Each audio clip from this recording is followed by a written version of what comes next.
मुंबईकरांचा रस्ते प्रवास सुरक्षित होतोय। मुंबई, मीरा भाईंदर, रत्नागिरी, रायगड या जिल्ह्यातील रस्ते अपघातातील मृत्यूंमध्ये घट नोंदवण्यात आली आहे। तर सिंधुदुर्ग, पालघर, ठाणे, नवी मुंबई या शहरातील रस्ते अपघात आणि मृत्यूंमध्ये वाढ झाल्यानं कोकणवासियांची चिंता वाढलेली आहे। रत्नागिरीमध्ये अपघातांची संख्या, मृत्यू या दोन्हींमध्ये घट आज कोकणातील नागरिकांसाठी दिलासा आहे।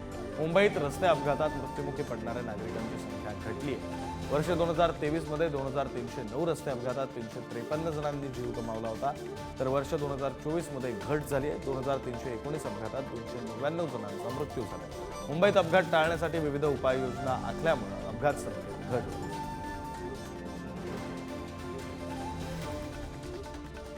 मुंबईमध्ये अपघातात घट झाली आहे। 2023 मध्ये 2309 रस्ते अपघात झाले, यामध्ये 353 जणांचा मृत्यू झाला। 2024 मध्ये 2319 अपघात झाले, यामध्ये 299 जणांचा मृत्यू झालाय। प्रतिनिधी शिल्पा नरवडे आपल्यासोबत फोन लाईनवरून जोडल्या गेलेल्या आहेत। शिल्पा, खरं तर मुंबईमध्ये विविध प्रकारच्या उपाययोजना आहेत, रस्ते अपघात रोखण्यासाठी त्या केल्या जात आहेत। काय नेमक्या या उपाययोजना आहेत आणि मग या उपाययोजना इतरत्र नेमक्या केव्हा लागू होणार आहेत? कारण बऱ्याचशा भागांमधली ही आकडेवारी वाढलेली सुद्धा पाहायला मिळते। देशाचे अर्थकारण चालविणारी मुंबई शहर आणि घड्याळाच्या काट्यावर धावणारं मुंबईकर अशी ओळख ही मुंबई शहराची आहे।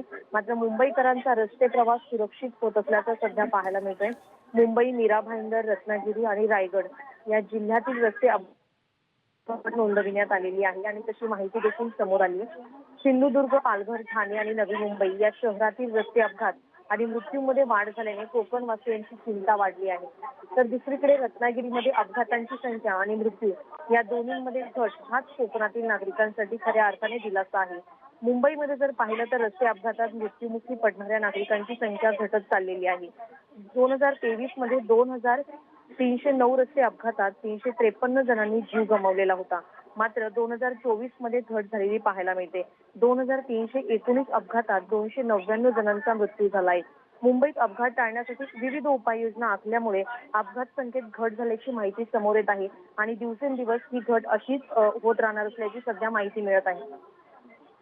बरं, धन्यवाद शिल्पा या तपशिलासाठी।